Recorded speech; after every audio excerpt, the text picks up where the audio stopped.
રાજકોટમાં વરસાદમાં પલળેલી દવા મામલે હવે ખુલાસો થશે। ગાંધીનગરની ટીમ દ્વારા રાજકોટમાં તપાસ હાથ ધરવામાં આવશે। જીએમએસસીએલ ગોડાઉનમાં તપાસ હાથ ધરવામાં આવી છે। વિગતવાર તપાસ કરીને રિપોર્ટ તૈયાર કરવામાં આવશે। રિપોર્ટ તૈયાર કરીને આરોગ્ય મંત્રીને સોંપવામાં આવશે। તો હવે ગાંધીનગરની ટીમ રાજકોટ ખાતે પહોંચી છે અને રાજકોટમાં તેમના દ્વારા તપાસ હાથ ધરવામાં આવશે। તો જે વરસાદમાં દવાઓ પલળી ગઈ હતી તે મામલે હવે તપાસ હાથ ધરવામાં આવી રહી છે।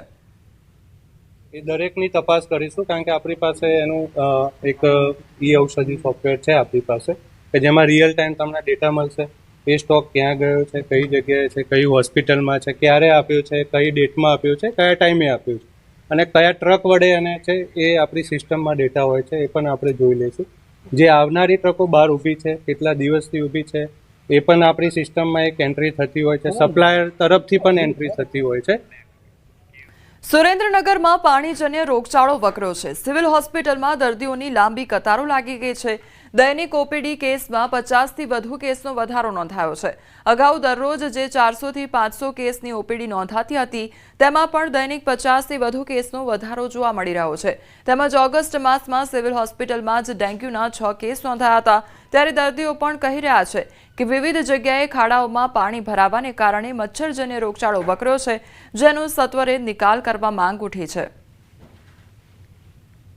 પાણીજન્ય રોગોથી બચવા માટે આપણે થોડું ધ્યાન રાખવું જોઈએ।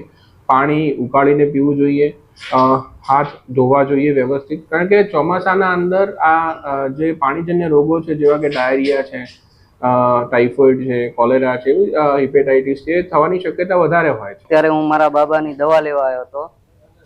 દવાની ભીડ બહુ છે, ગંદકી, રોગચાળો, એના કારણે ડેન્ગ્યુના ને એવા ઘણા બધા કેસો છે, બીમારી વધતી જાય છે। પાણીજન્ય રોગો છે એમાં એના નિકાલ માટે સરકારે પણ કાર્યવાહી કરવી જોઈએ। પાણીના નિકાલ કરવો જોઈએ, ખાડા ખાબોચિયા ભરેલા હોય ત્યાં દવાનો છંટકાવ કરવો જોઈએ અને મેલેરિયા અને ડેન્ગ્યુ જેવા રોગનું નિવારણ લાવવા માટે બધી કાર્યવાહી કરવી જોઈએ। જૂનાગઢમાં સતત બીજા દિવસે સફાઈ કર્મચારીઓની હડતાળ જોવા મળી છે અને મનપાના ફરજ બજાવતા 700 જેટલા સફાઈ કર્મચારીઓ હડતાળ પર ઉતર્યા છે। સફાઈ કર્મચારીઓની વિવિધ માંગણીઓને લઈ હડતાળ કરવામાં આવી રહી છે। હજાણી બાગ ખાતે સફાઈ કર્મચારીઓ એકઠા થયા છે।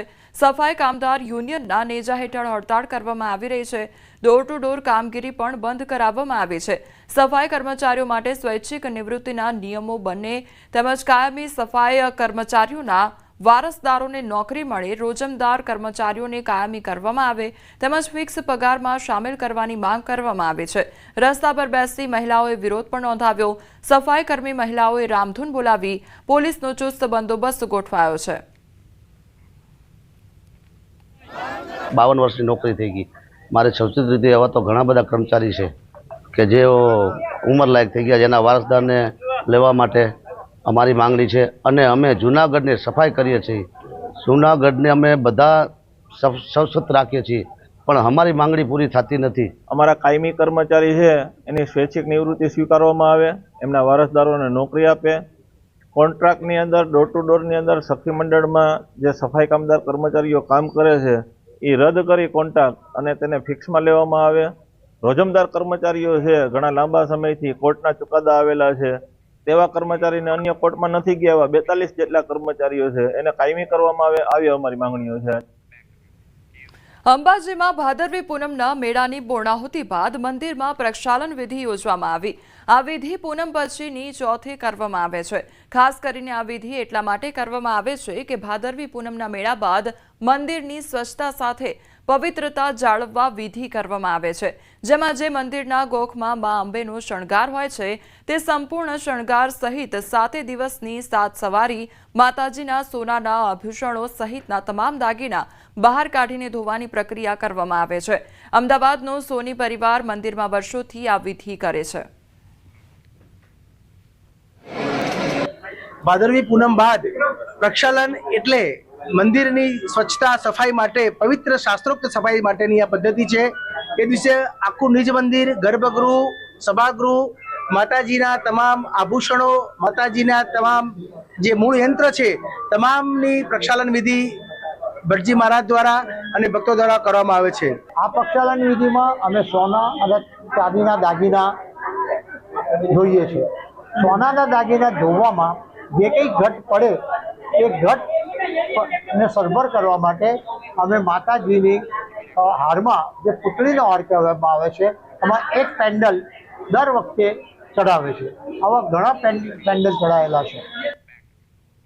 અમદાવાદ જિલ્લાના સાણંદ વિધાનસભાના વિકાસ કાર્યોનું લોકાર્પણ અને ખાતમુહૂર્ત હાથ ધરવામાં આવ્યું છે.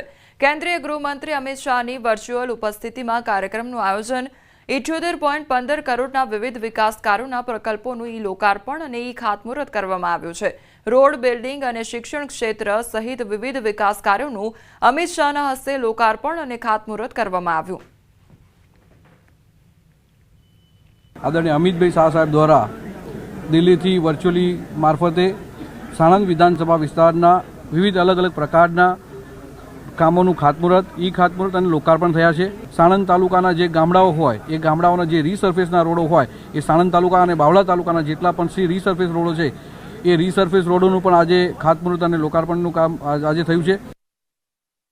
વિશ્વ આત્મહત્યા નિવારણ દિવસે અમદાવાદથી ચોંકાવનારા આંકડા સામે આવ્યા છે. છેલ્લા એક વર્ષમાં શહેરમાં આશરે 577 લોકો આપઘાત કરી ચૂક્યા છે. પોલીસે 1096 હેલ્પલાઇન અને મોડી રાત્રિના પેટ્રોલિંગથી 477 લોકોને આપઘાત કરતા બચાવ્યા છે. જ્યારે વ્યક્તિ કોઈ મુશ્કેલીથી હેરાન પરેશાન હોય છે ત્યારે તેને ફક્ત એક જ રસ્તો દેખાય છે અને તે છે આત્મહત્યા.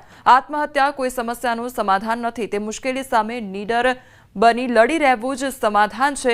અને વાત કરીએ રિવરફ્રન્ટની તો તે આપઘાતનું હોટસ્પોટ બની ગયું છે અને અનેક લોકો નદીમાં જમ્પ લાવીને આપઘાત કરતા હોય છે, જેથી રિવરફ્રન્ટ પર સતત નજર રાખવા માટે પોલીસનું પેટ્રોલિંગ વધ્યું છે. અમદાવાદ શહેરમાં દરરોજ 1 કે 2 લોકોના આપઘાતના આંકડા સામે આવે છે, જેમાં 16 વર્ષથી લઈને 24 વર્ષ સુધીના યુવક અને યુવતીઓનું આપઘાતના આંકડા સૌથી વધુ છે. આ વર્ષની અંદર કુલ 577 લોકોએ આત્મહત્યા કરી છે. આ ઉપરાંત જે અમારી હેલ્પલાઇન છે કે જેમાં આત્મહત્યા માટે જ્યારે કોઈ એવું એમનાથી પ્રેરાઈને એવું પગલું ભરવા જઈ રહ્યા હોય તો 1096 જે હેલ્પલાઇન છે એની અંદર અત્યાર સુધીમાં કુલ 477 કોલ આવી ગયા છે. એટલે આ કોલ ઉપર કામગીરી કરવી ઉપરાંત મારા જે ઝોન વિસ્તાર છે એમાં રિવરફ્રન્ટ ઈસ્ટ પોલીસ સ્ટેશન એક એવું પ્રોન એરિયા છે કે જ્યાં લોકો આત્મહત્યા કરવા માટે આવતા હોય.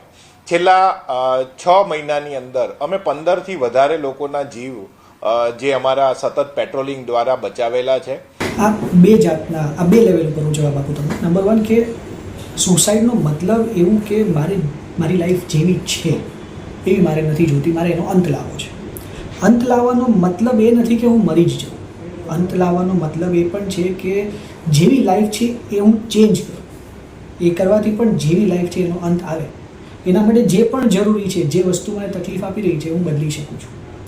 મૃત્યુ એવી વસ્તુ છે કે જે છેલ્લામાં છેલ્લું બીજી કોઈ જ વસ્તુ બધું જ ચેન્જ કર્યા પછી પણ મને સારું નથી લાગી રહ્યું ત્યારે એવો વિચાર કદાચ આવે. પણ એ પહેલાં સીધા ત્યાં સુધી પહોંચી જવું અને એવું માનીને કે બિકોઝ મેં વિચાર્યું આનો કોઈ રસ્તો નથી એટલે નહીં જ હોય, એ પણ ખોટું.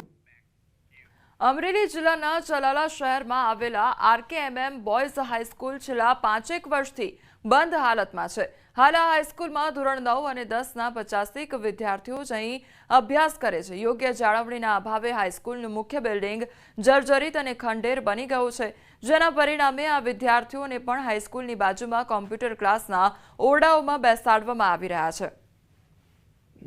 વિદ્યાર્થીઓને સમયનો બચાવ થાય અને ફી ભરવી ન પડે અને ગરીબ માણસોના છોકરાઓ અહીંયા વિદ્યાર્થીઓ ભણી શકે.